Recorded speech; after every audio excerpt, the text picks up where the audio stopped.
everybody, it's your friend and your guy and your favorite content creator who will not stop saying rad. I won't.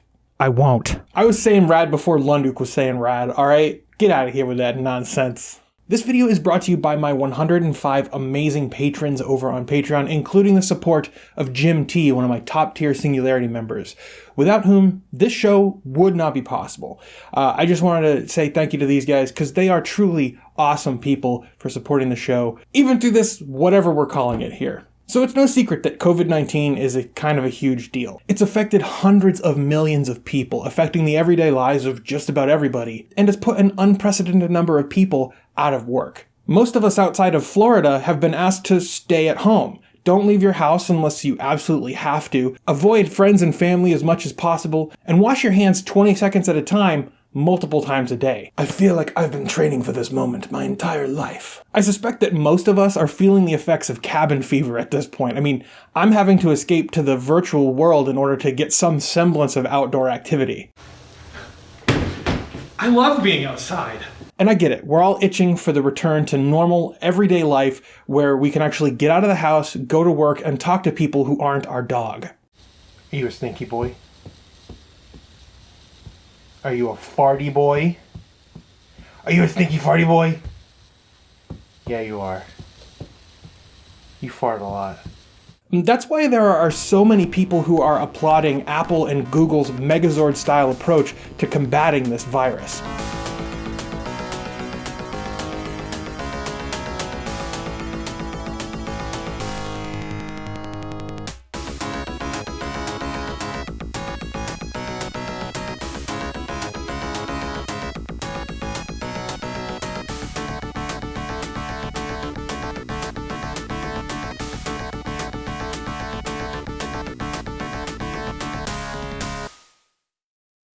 However, for many people, myself included, this has raised an eyebrow or two. But it seems Casey Newsom from The Verge is not so concerned about the privacy implications of this new technological Eye of Sauron that's under development. The basic idea is that as jurisdictions flatten the curve of infection and begin to consider reopening parts of society, they need to implement a comprehensive test and trace scheme. And fair enough, I mean, there's no doubt that we need to be testing and tracing here, but how exactly should we be going about that? Historically, this has been a manual process. Since the COVID-19 outbreak began, some countries have turned to technological means in an effort to enable public health authorities to find more people who may have been exposed, and do so more efficiently. So far, it's not clear that tech-enabled contact tracing has been all that effective. You don't say! Tell me more, why don't you? The problem is, the system relies on voluntary participation, which has generally been weak. And the Bluetooth technology on which the system depends carries with it a high potential for false positives. How effective could a system like that be? Go on! The biggest concern most people have expressed about this collaboration is that it will lead to damaging privacy violations. I'm less worried. For one thing, Apple and Google's system is cleverly designed to maximize individual privacy. Give me a break, dude. All you have to do is take a subset of this information, manually identify like 2% of that subset, and then let machine learning do the rest of the work. When it comes to Google, you have to realize there is no such thing as anonymized data. Despite what Google says, there is no such thing as anonymized data when it comes to their services. None. But let's see how the Verge writer here dilutes himself into thinking this is a good idea. First, it avoids capturing location data and instead records only the proximity of your smartphone to someone else's. And for another, I value my privacy less during a public health emergency. Bro, did you really just say that? Do you realize what you're saying?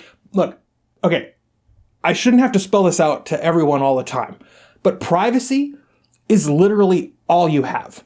If you don't have privacy, it's game over. Game over, man. It's game over. What the f*** are we gonna do now? What are we gonna do? Maybe we could build a fire, sing a couple of songs, huh? Why don't we try that? And let's not gloss over the fact that Mr. Newton here says the system is cleverly designed to maximize privacy by step 1, avoid capturing your location data, and step 2, I'm less worried about my privacy in a public health emergency. That's the biggest non sequitur I've seen today. Thanks, Mr. Newton, I really appreciate that. So which is it? Is it that you're not worried about your privacy, or they have anonymized this data? You can't have it both ways, man. Those who would give up essential liberty to purchase a little temporary safety deserve neither liberty nor safety. Elon Musk. I trust Apple and Google to prevent my personal health information from being identified as mine and shared with others. But given the design of the system, I fail to see how a breach would be catastrophic even if it did somehow materialize. First of all, I don't think that the concerning thing here is a data breach of this somewhat anonymized data from Google or Apple. That's not really what I'm worried about. What I'm worried about is the abuse of a public health emergency to wantonly expand consumer-level surveillance in our everyday life. Now I'm going to speak to Casey here. You work for The Verge, so I'm going to assume a thing or two about you. My apologies for making an assumption.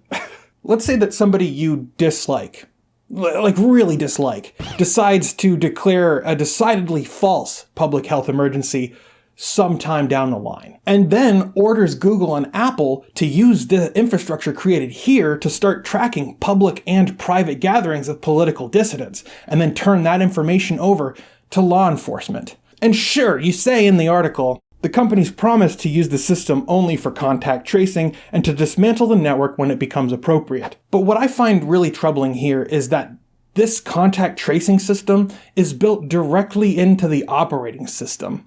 These are the lowest level of the software stack being used to track where you go, who you come in contact with, and what you're doing. Both Android and iOS are going to have this contact tracing system built into the lowest levels of the software stack. This seems like it will most certainly be on by default too. Even if you don't opt into reporting yourself as COVID positive, you will be notified if your phone has come into proximity of someone who has tested positive for COVID-19. And sure, I'll give you that Apple might be inclined to remove this tracking system from iOS, but I think that that's still a pretty hard maybe. And I seriously doubt that Google would dismantle this system once it's in place. And I want to put to rest this idea that any of these companies, Google, Facebook, Amazon, Microsoft, Apple, I want to put to bed this bullcrap that I've seen online. They are not liberal companies.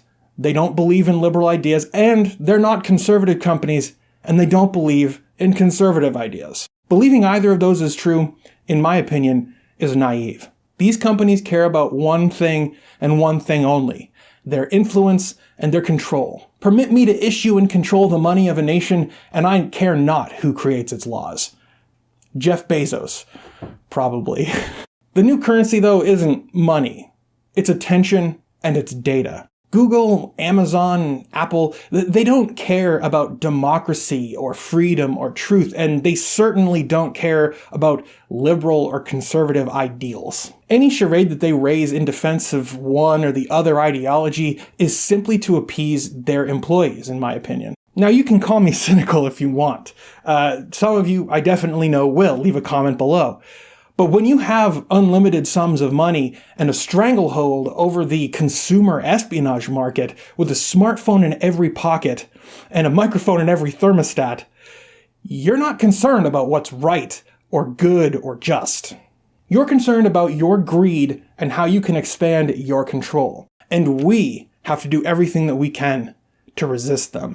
I value my privacy less during a public health emergency. Some idiot who writes for The Verge. So I'm very excited to see what some of you guys have to say about this. I know that there will be people who disagree with me, and that's fine. I want to hear from you, especially if you disagree with me. Let me know what you think down in the comments. I really appreciate your guys' opinions on this. I'm interested.